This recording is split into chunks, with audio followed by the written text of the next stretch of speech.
All right. They played a lot of baseball this weekend. Let's get to it. As always, if you sweep your series, we get to talk about you first. It's time for Read It and Sweep, Jake. And we only had 2 this week. No mops. A couple of opportunities that we're not taking advantage of. But we had 2 sweeps. Some weird ones. Some really weird ones. On Friday, we looked at what the Reds did, where they went into the Bronx and swept the Yankees. And we were like, all right, Reds, it's right there. Here we go. You get to play the Tigers, Rockies, and Marlins going into the All-Star break. This is your opportunity to show us that you can be in this NL postseason mix. And they were like, I got you. Actually, going to get swept at home by the Tigers. First game, they allow 4 home runs. They lose the close one. They lose late close. Game 2, they have Hunter Green against a Tigers bullpen game. Hunter Green is awesome. And they still lose that one. Very unfortunate. And then game 3, how are we going to avoid the sweep? Bad news, guys. We have to face Tarek Skubal. Tarek Skubal, unbelievable. One of his best starts of the year. One of the best pitchers in baseball. He dominates. And the Tigers hang on late despite a late push from Cincinnati. Reds get swept. No bueno. They trade for Austin Slater last night. Their outfield is completely decimated. They have desperately needed a right-handed hitting outfielder for a while. Austin Slater will maybe help that. He hasn't had a great season. Also, Austin Slater, the longest tenured Giant. It's a very weird way for his Giants tenure to end.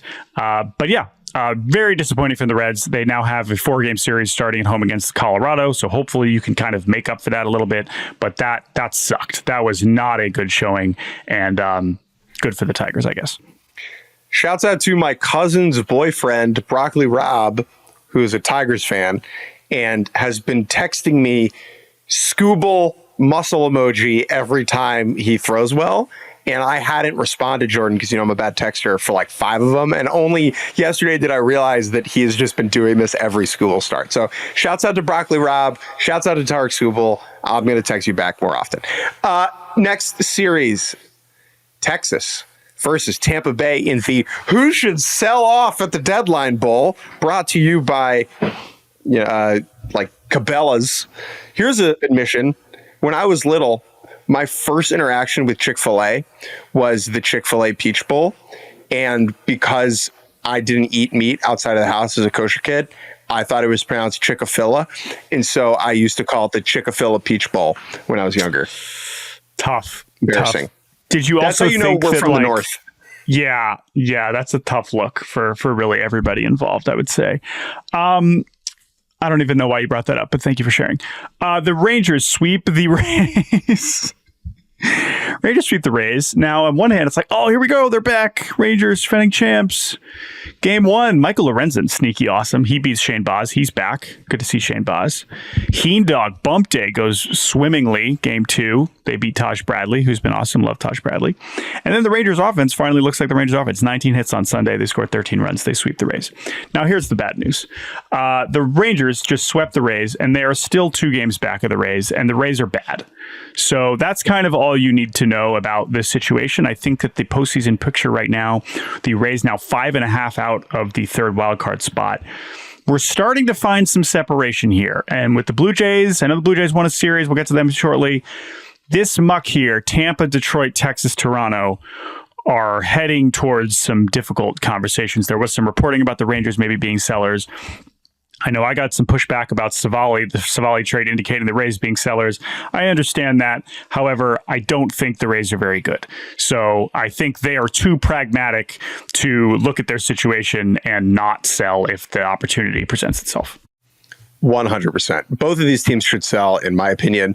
I think the Rangers will kind of hold on a little bit longer. 1, because their run differential indicates that they're much better than Tampa. 2, they have some of these pitchers coming back off the injured list, and so you could dream on things turning around.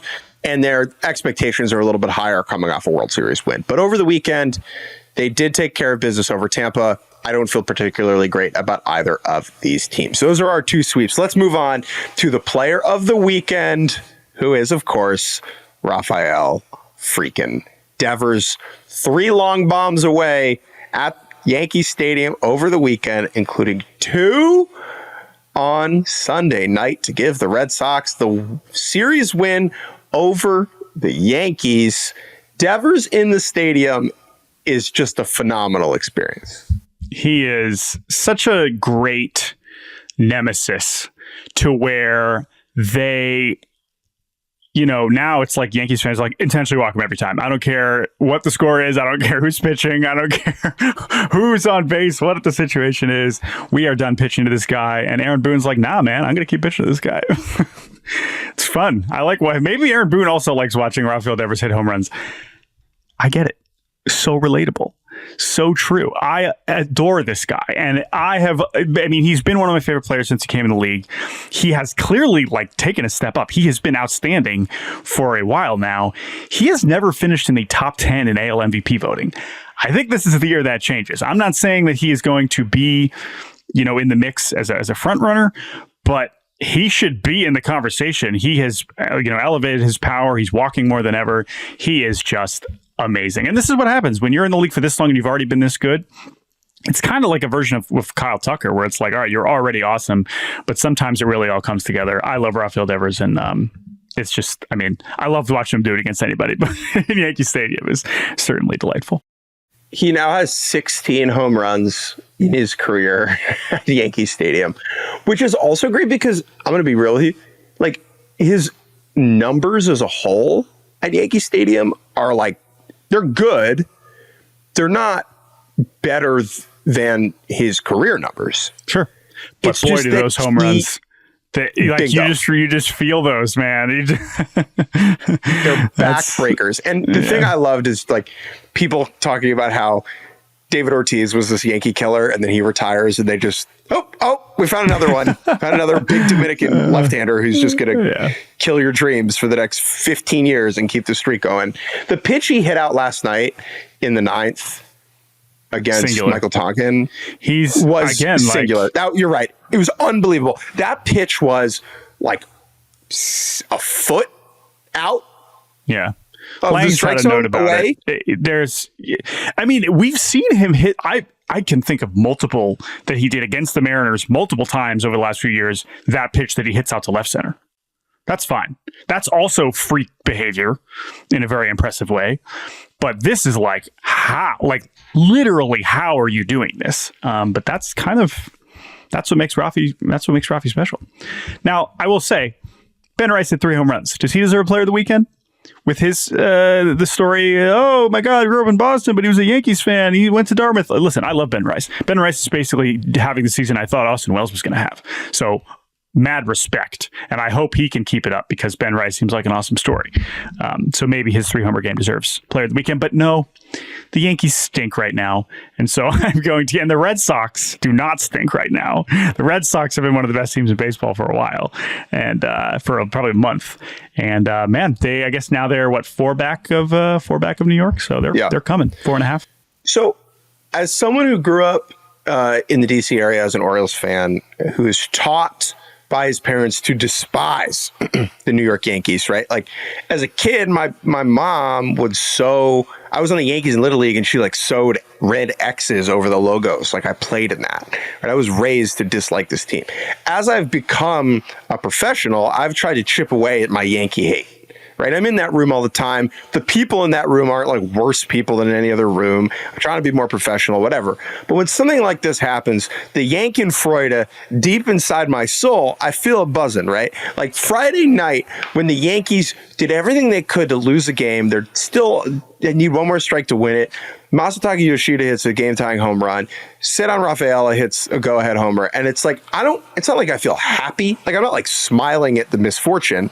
It's that you're just really, it's this. It's it's that noise in that face. Whoa. It's whoa. Whoa. And yet, this feeling has become shockingly familiar over the last 3 years. They have now had a 5-15 stretch in 3 consecutive seasons, I believe was the note I saw, which is hard to fathom with the rosters that they've built. It's a flawed team. They're not a bad team, but they are right now.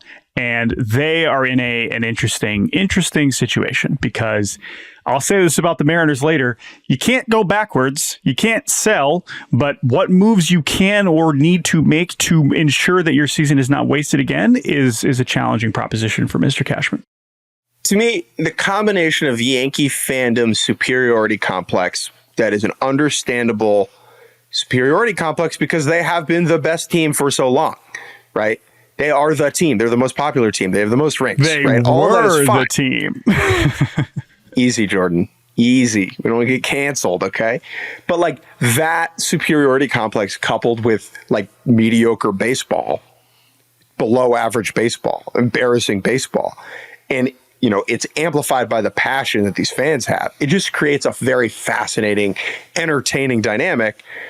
And I've said this before. I just want the Yankees once in my lifetime to win like 60 games, just to see what that looks like. Well, that's right? the thing. I don't want to dance. Like I'm not reveling in Yeah. Last year felt like it. You're right. Yeah. I don't want to revel in the misfortune. It's just, I find it interesting. I find it to be compelling. Whereas like 10 years ago, before I was like a professional, I would be like, ha ha ha. Now it's just like, this is man. Huh? Man. Whoa. Ooh. Whoa. Man. They just keep losing. 20 straight games without a steal in the year 2024. I mean, that speaks to both who's on the roster and who's not getting on base very often. Anyway.